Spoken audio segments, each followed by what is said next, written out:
architectural visualization is a very slow process, but with real-time engines, that's completely flipped on its head. You can design in the real-time engine, you can see the results immediately. We're seeing a lot more adoption with digital twins, a digital representation of a physical thing. You can even design parametric properties. We are starting to introduce aspects of AI, but we're very cautious. We don't want to take away from any of the creativity that our users are harnessing using our tech. Gaming engines are changing the way that the construction and engineering sector are able to visualize rapid data. Hi, and welcome to the Innovation Labs. I'm Grace Newey, and I'm joined here by my colleague, Jack Lee from Atkins Realis. And today we will be speaking with Simon Blakeney from Epic Games. Simon, hi, nice to have you here with us today. Hello. Thank you for inviting me. No problem. I was just wondering whether you'd be able to tell us a little bit about yourself and some of the work you do with Epic Games. Of course, yeah. So my name is Simon Blakeney. I'm a technical account manager for Epic Games. My primary role is to help our customers with the technical adoption of the Epic ecosystem.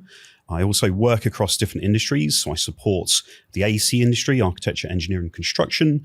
I support customers over automotive, fashion, and also some in the media and entertainment space.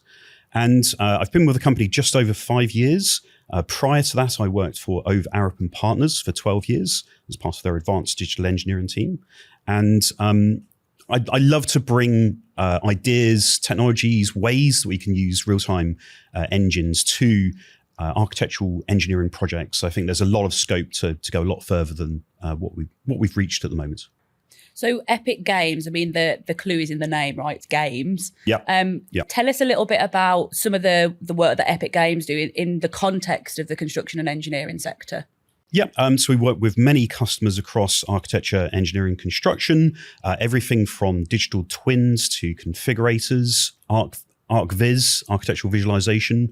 Many of the customers realize the potential of real-time technologies, the speed it can give them for decision-making, for iterating on designs. There's a whole plethora of ways that we see AEC companies using our tech at the moment. That's really interesting, Simon. Before we get into further questions, let's just take a few moments to look at some of the capabilities of Epic Games and Unreal Engine.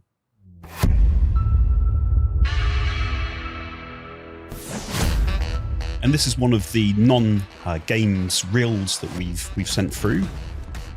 There's lots of ways that our tools are used in different industries. One such example is in the film industry.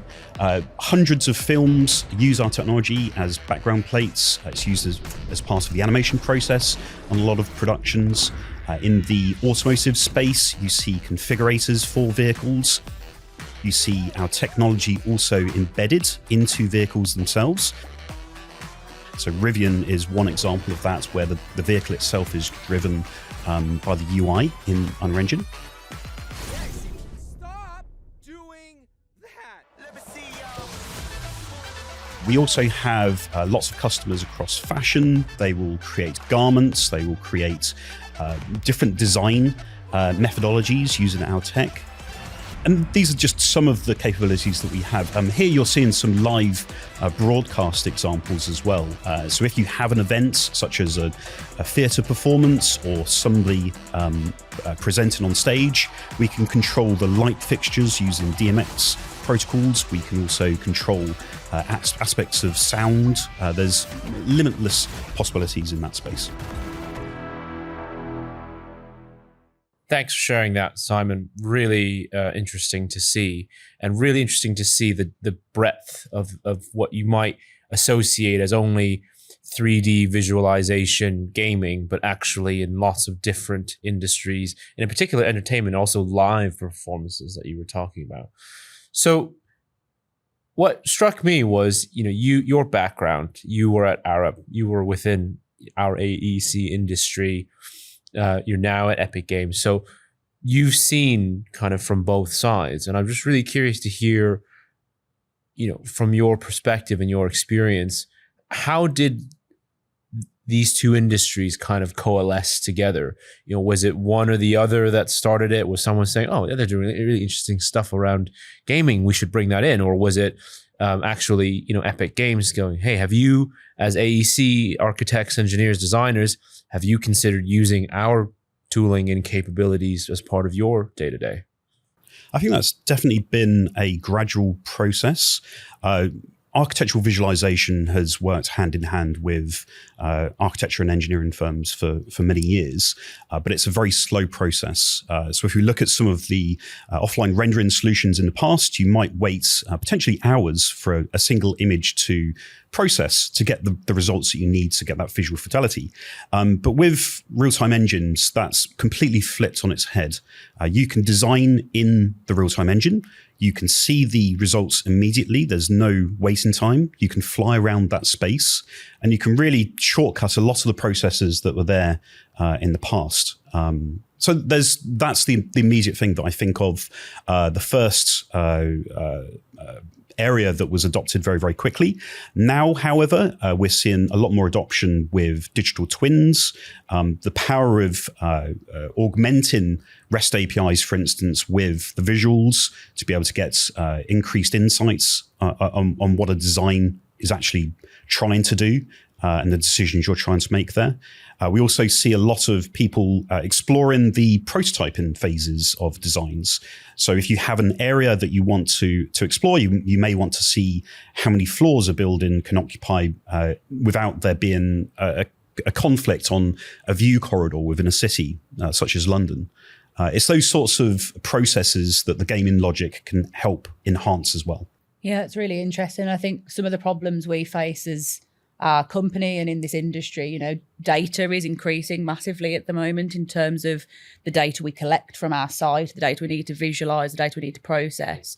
And really that's only able to be a reality for us by using some of the solutions that, like Unreal Engine, for example, to be able to, things like point cloud data, real large volume stuff. And I think it's really interesting that, we have this in our hands now, that we're able to actually leverage and use your technology to enable us to do that, because that's not been something that's been possible for us before. I think one of the things you've just touched on as well, which is really interesting, and we as a company have used Unreal Engine prolifically across multiple different purposes, for visualization, stakeholder engagement, but especially for things like early optioneering and that concept, putting into the hands of people who don't have the experience to produce a complex BIM model, for example, the ability to interact with a really user-friendly interface and rapidly optioneer stuff. I wonder, are any other industries using the solution for similar problems? Absolutely. Absolutely. It's a very good platform for prototyping, not just because you can rapidly see those results, but also a lot of the features that we have in Unreal Engine really are well fitted to communicating those ideas on a mass scale to very wide audiences globally. So if you look at the multiplayer capabilities of Unreal Engine, you might have stakeholders that are in Australasia, in the Americas, in Europe. You want to communicate that in real time. You want to explore the space. You want to see how it all visually and spatially fits together. The multiplayer capabilities allow you to do that very effortlessly. I think it's something me and you have spoke a lot about, Jack, is this sort of digital skills and just generally skills in the construction sector and what the future of that might look like as things are shifting and evolving. I think that's something I particularly like about the Unreal Engine solution is, you don't necessarily need to be a computer programmer to be able to get some really meaningful outputs out of Epic Games. Yeah, and that's one of the misconceptions, I think, that you need to have C++ programming experience to make an application. That's not the truth. You can use blueprinting, which is an inbuilt visual scripting capability that we have. You don't have to touch a line of code. We also have many people that provide plugins and starting points on the Fab Marketplace, and that could be bolted onto your Unreal Engine project. So you certainly don't need to start from a single line of code. You can shortcut a lot of those processes. And one of the things you said, skills, Grace, right? And we have a big problem around skilled labor within this industry. We don't have the younger generation is not clamoring to enter the world of construction. That's not top of the things that they want to study, and apprenticeships and trades, and those are also seeing declining demand. And one of the things that it would be really powerful is to actually demonstrate that for this industry, it's not just about, it's not drawing things on paper. I'm sure it exists, but much, much smaller. Actually, the technologies that are being used are the same technologies that power the very video games that they were and probably still are playing today, that we are all playing today, right? And in fact, that there's all of these opportunities because of where this industry is going around visualization, around real time, that it's cool, right? That's what I would say. Like, it's cool to do this kind of stuff. It's cool to be able to use Unreal to visualize entire worlds that end up being created, right? And so, I see that as a huge opportunity to kind of bridge a bit of that gap between that. Yeah, that's definitely a huge blocker to mass adoption. The fact that we don't have the graduates necessarily with a skill base, and they may not be attracted to the AEC industry. However, what we do see is that there's a tremendous amount of crossover between the industries that are using the technology. So it may be that you employ a games designer or somebody that's working in the automotive industry into the AEC industry with Unreal Engine skills, and you'll find that they'll be able to tackle things like optimized routes to creating experiences. They're able to hit those visual fidelity targets that you're looking for. They're able to deliver on multiple platforms. So I think that's definitely something that we try to encourage as much as possible for candidates that maybe struggle in one particular space to look a little bit broader. You were talking about digital twins a while back. I'm just curious to hear what you mean by a digital twin. Unfortunately, it's become such a ubiquitous term that it kind of feels like software or technology. It could mean so many different things to different people. If you look at the media and entertainment space and you talk about digital twins, they may immediately think about a character. You might have a digital double of a character that you can film and recreate in different poses. The automotive industry, you might have a digital twin of each vehicle that leaves the production line. In fashion, it might be every garment. I think the definition that we follow is that you'll have a digital representation of a physical thing, and you'll have the data that connects to and from that. But again, that different flavors of that can completely be relevant, I believe. But we're seeing a vast increase in the number of firms that are seeing the power of augmenting real-time technologies with especially REST API data, where you have public resources. It could be flight information, weather information, all of these bits of information that don't necessarily mean much when they're separated, but when you have those pulled together in one space, both the location and on a time basis, there's all sorts of insights that you can garner from that. Simon, what does good look like then when it comes to digital twins? We see many fantastic digital twins, especially in China. China go to great lengths to have very in-depth digital twins for their buildings. We've seen examples of the whole of Shanghai being represented as a digital twin out there. Everything from occupancy monitoring to crowd flow evacuation augmented in there.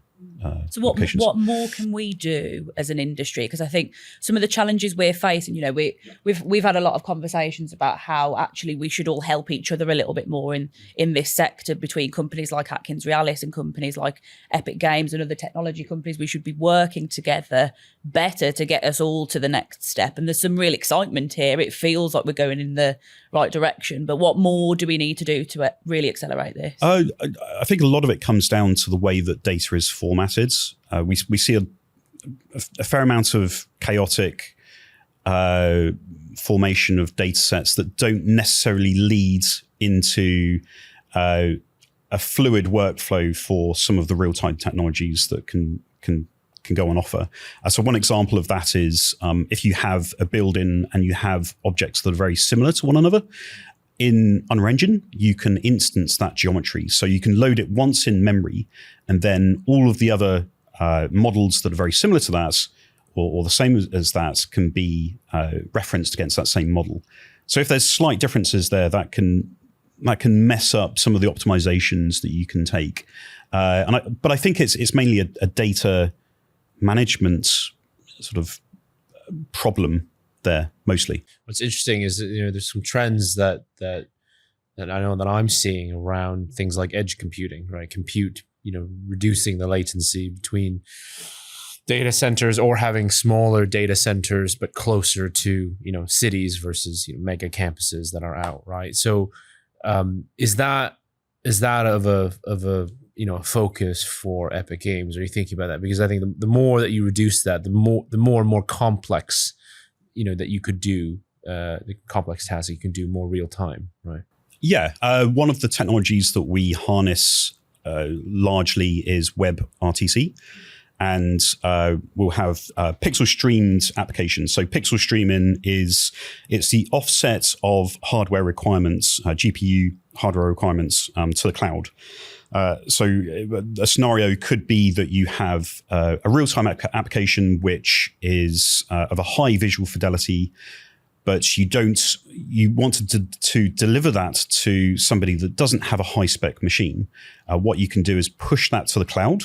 And then with pixel streaming, it's very similar to technologies such as Netflix, where you're delivering frame content, visuals. But with pixel streaming, you're getting the interaction sent back to the server, and then that's changing what the visuals are coming back. But it means that you can then deliver that content to mobile devices or anything that runs a web browser. And it's very important to get the regional distribution of those resources as close as possible because of latency. We haven't talked about the hot topic of the day these days, AI. I was thinking about it when you were talking about the challenges around data structure and management of the data. It's one of the things that we're thinking about as an application, because AEC, this ecosystem of partners and companies delivering projects, unfortunately can be very siloed. We have to work in different tech stacks with different platforms.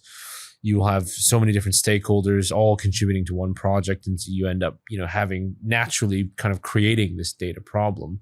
So we've been thinking about AI. How are you and Epic Games thinking about the application of AI in your world? We've been fairly cautious around AI, mainly because of copyright infringements. We're very careful where things are trained. That was that big Anthropic kind of decision settlement, right, with the authors, right? Yes. Significant. Yeah, and I think that because of how quickly these things are moving, it's natural that for some companies, and I know that for our company as well, it's important to just be very clear about where you would be applying, just based on the industries and the type of information that we need to manage, that we kind of process, right? And just being very, very kind of sure that you're doing the right thing, particularly because so oftentimes these capabilities are changing so rapidly. Functionality and configurations for the tools that we would use day to day might actually change without us knowing, right, in the background, and that has implications on things like IP, copyright that you've mentioned. For us in particular, we operate globally, just like you. Our clients are global. Our projects are in different locations, and that brings in things like data residency, where you're processing data, all that kind of stuff. So yeah, I get it. It's not so simple. For some companies, maybe it is simpler, but for others, it's not so simple as, we'll just flip the switch and put everything, AI, and then away you go. It's not as easy as that, right? Yeah. Just going back to the data point as well, because I think that's actually the key to all of this. Like when you think of the amount of conversations we've had now about AI and and all of these other emerging technologies, actually, you touched on a really great point earlier, Simon, which is the underpinning of all of this is the data. And it's something that we as an organisation are, it's a massive topic for us, because I think we recognise in the engineering sector that actually it can be so disorganised and chaotic. Yeah. And I just wonder, especially as you've come from the engineering sector into Unreal Engine and Epic Games and have done the work that you do with that organisation now, what can you reflect on from your time in the AEC industry? I think what you have two approaches. So you could have an optimized route where you're harnessing technology which actually makes your life easier. It can make things run faster. So to give you an example, we've got technologies such as large world coordinate systems with open world partitioning. So it means that you can start to separate up data and you can start to load that in different tiles. And if you manage the data in particular ways, you have less friction when it comes to recalling that information. But then on the other hand, you have more of a brute force approach where you can throw everything towards a situation and you can push GPU processing power to it and you can achieve the same thing perhaps, but then you're using far more resources. So I think if you take certain approaches, if you optimize and you have that foresight to optimize in particular ways, then you do reap the rewards by taking those workflows. Yeah, I think optimization is definitely a massive theme at the moment. Would you agree, Jack? Yeah, absolutely. I mean, think about that's one of the tricky problems that we're trying to solve is how much of do we optimize the way that we do things? Do we automate other things as well? I mean, from your perspective, you've been in the industry before. You're now at one of the, what I would say, key enablers for some of the things that we do. What would be your vision for this space, visualization, design, optioneering, kind of 5 years from now? What do you see that world looking like? That's a really good question. One of the talks that I recently gave at one of our big events in Stockholm, UEFest Stockholm, was on procedural content generation. And you can even design in Unreal Engine parametric properties. So the example I was given on the talk was a stadium. You have a single spline. You're able to spawn all the seats in a stadium. You can change the number of rows that each tier has. You can have the structure, which is spawned on the back of the rows of seats. And then as you change that single spline, you can change the entire shape of the stadium stands. So it could be a cricket ground, which is a circular configuration. It could be a stadium. It could be a grandstand for an F1 circuit. Then on top of that, if you have all of the seating locations, you can do things like calculate the individual vectors for line of sight analysis. And you can see what the marketing or the digital advertising boards, what the visibility to those are, or you can see what the broadcaster might see from certain angles. You can also do things like have interactive seats that are built into that and see what the viewpoint is for each spectator.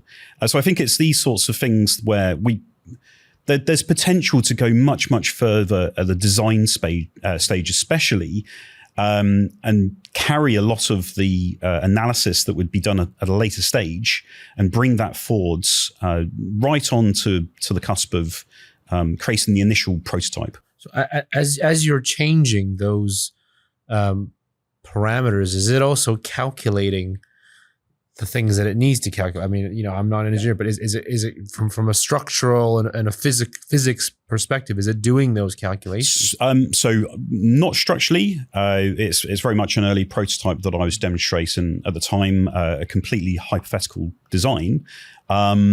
We have seen a couple of applications that are starting to delve into structural analysis using Unreal Engine as the base, but not at the moment. I mean, that could be a later phase, perhaps. But just the sheer power of being able to test a concept, a prototype, is really easy to harness with the engine at the moment. Simon, I'm really interested to know, again, because you've got varied experience from having, had multiple different roles now in our sector. Do you think there's anything that we should be learning, especially from a company like Epic Games, who are involved in so many different industries? Do you think there's things we should be learning from other industries and taking forward to really accelerate this? There's a lot of examples that you could look at. And as I touched before, there's so much crossover with the types of applications that an automotive firm would be applying the tech to. Let's have a look at human-computer interfaces. Using Unreal Engine, you can put the tech into a vehicle, Rivian being one example of that, and use that UI to drive various mechanical aspects of the vehicle. You could apply that same technology to, say, a controller for a building. So it could be that you're controlling various aspects from that same user interface. I think there's a lot of crossover there, and it's certainly something that we can guide yourselves and others towards going forwards. Yeah, I do think we need to be learning more from other sectors as well. And I think, working collaboratively with organisations and companies so that we can all achieve something together, I think is a real big thing. Yeah, I think it's no secret that I think engineering and construction, we are probably a bit behind other industries from a digital and technology adoption perspective, right? And I think that particular many of those industries, manufacturing, you mentioned automotive, right? Media, they have figured out a lot of the problems that we are having for quite a long time. Now, it's not necessarily exactly applicable. They'll say, well, every building is different, that, whereas you're building the same car, over and over again on an assembly line. But I would argue that, well, yes, the nuances are, but for many of the things that we design and subsequently, help maintain or supervise the building of, the bones of those things are roughly the same, right? There's some differences. There's differences, for example, for a door width for a hospital, because you got to get the hospital bed through, but it's a building with MEP, with structural, with certain architectural details. And so, it needs similar things with some details, right? So I think there's lots for us to learn. What's been some challenges in adoption in our industry, right? What has been the barriers? You mentioned data already, but what's limiting this industry's ability to really learn from other industries? I think maybe it's enticing people with the experience, the gaming industry experience, over to the industry. We do have lots of service providers that offer some fantastic AEC capabilities. So we see a lot of companies employ these service partners to push their capabilities forwards. I think there's definitely a level of increased sharing that could happen. We have a feature called Data Smith and Data Prep. And what that does is it allows you to bring in a BIM model or multiple BIM models, run that through a recipe that then